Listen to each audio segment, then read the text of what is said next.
Alors bonjour, dans cette capsule vidéo, nous parlerons de la résolution de problèmes avec Pythagore, donc certains cas particuliers qu'on pourrait rencontrer dans lesquels des triangles rectangles vont se créer. Tout d'abord, on va parler de hauteur. Au premier cycle, on a parlé de hauteur de triangle. Une hauteur de triangle, c'est toujours que, dans le fond, un segment qui est abaissé à partir d'un sommet et on l'abaisse de façon perpendiculaire, c'est-à-dire qu'on crée un angle droit. En créant un angle droit sur la base qui est opposée, bien, nécessairement, ça crée des triangles rectangles. Et là, si on connaît différentes mesures, on pourrait avoir à intégrer Pythagore pour trouver ces mesures-là. Si on prend un trapèze, bien, un trapèze, il y a deux bases parallèles. Des fois, on peut avoir un trapèze isocèle, des fois un trapèze rectangle. C'est sûr que si on a un trapèze rectangle, par exemple, on aurait nos deux angles droits déjà ici. Bien, dans le fond, notre triangle rectangle, il est où? Bien, c'est si on abaisse une hauteur qui serait parallèle à celle-là ici, bien, on pourrait créer un triangle rectangle et après ça, pouvoir résoudre notre problème. Dans un trapèze isocèle, bien, à ce moment-là, la hauteur, elle peut être abaissée de cette façon-là pour créer un triangle rectangle, mais elle pourrait être abaissée aussi de l'autre côté. Ça créerait des triangles rectangles, puis après ça, on peut travailler. Qu'est-ce qui arrive dans le cas d'un triangle isocèle ou d'un triangle équilatéral? Ce qu'il y a de particulier dans le cas d'un triangle isocèle ou équilatéral, c'est que notre fameuse hauteur, lorsqu'elle est abaissée, étant donné que, dans le fond, nos deux angles sont équivalents pour un triangle isocèle ou pour un triangle équilatéral, ils sont aussi équivalents, c'est 60-60. Mais dans le fond, ce qui arrive, c'est que notre hauteur, elle est médiatrice. C'est-à-dire qu'elle sépare le côté en deux segments congrus. Donc, les deux triangles qui sont ici, appelons-le le triangle numéro 1 et le triangle numéro 2, sont des triangles qui sont isométriques, c'est-à-dire des triangles qui sont identiques. Et là, on pourrait sortir le triangle rectangle et faire les calculs appropriés. Bien, on va faire un exemple tout de suite de ça. En fait, voici ce qui se passe.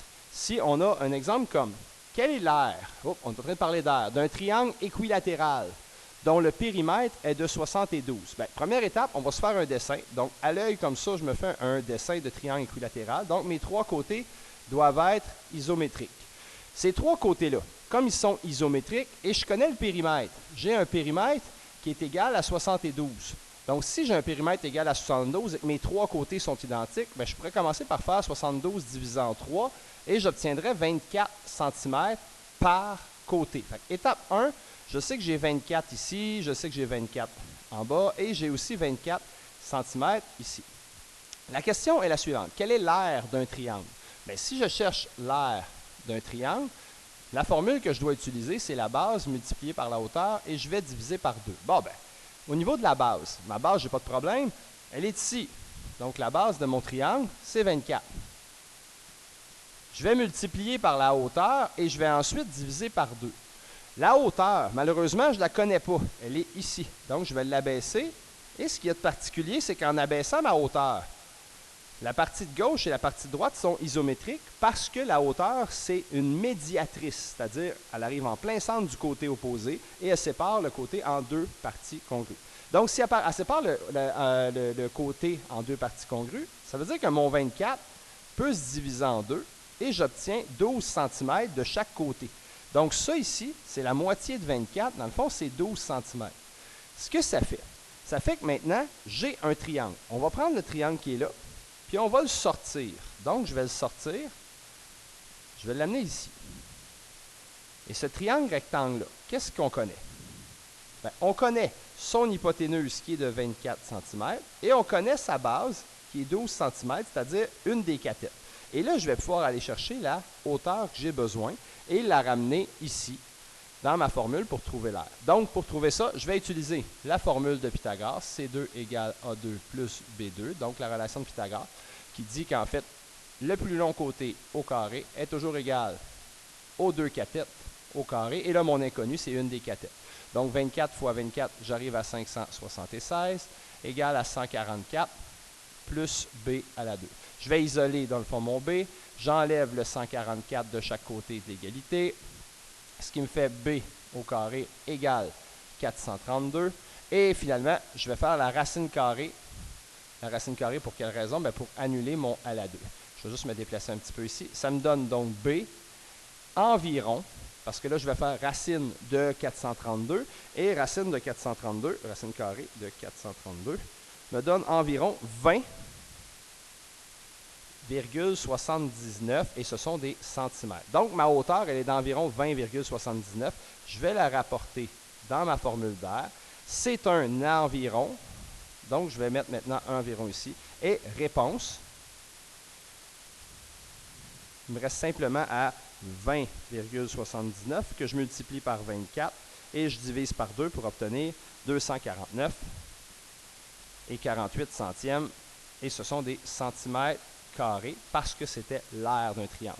Donc, dans le fond, j'ai fait mon dessin et ensuite, j'ai eu besoin de la relation de Pythagore qui m'a permis d'aller chercher l'aire de mon triangle rectangle. On va terminer avec un dernier exemple. Donc, l'exemple est le suivant. On a deux arbres avec un cerf-volant qui est accroché.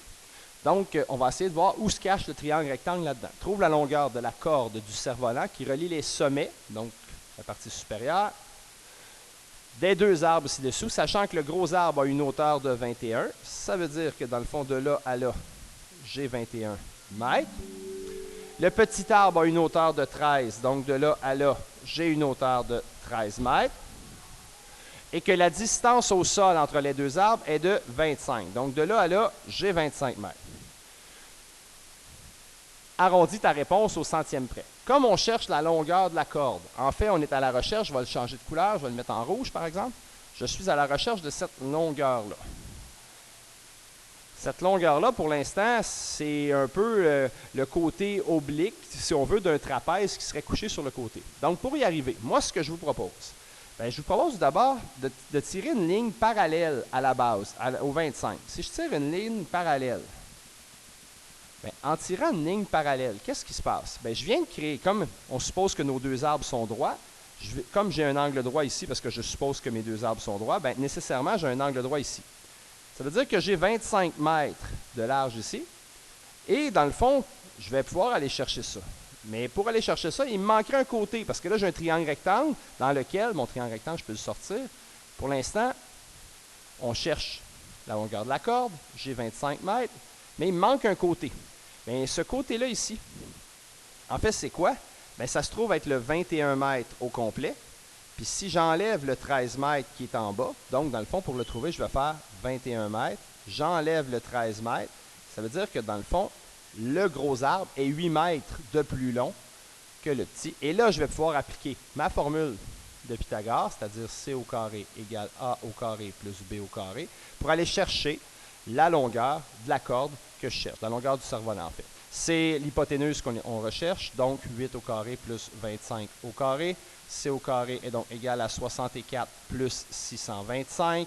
C au carré est donc égal à 689. Il me reste simplement à faire une racine carrée. Donc, ça me donnerait une corde, ou une hypoténuse dans ce cas-ci. On va le calculer. Je ne crois pas que ça arrive juste. Je ne crois pas que ça donne un nombre entier. Deuxième fonction, racine carrée de 689. Et ma réponse ici, environ 26,25 mètres. Et ça, c'est la longueur de ma corde.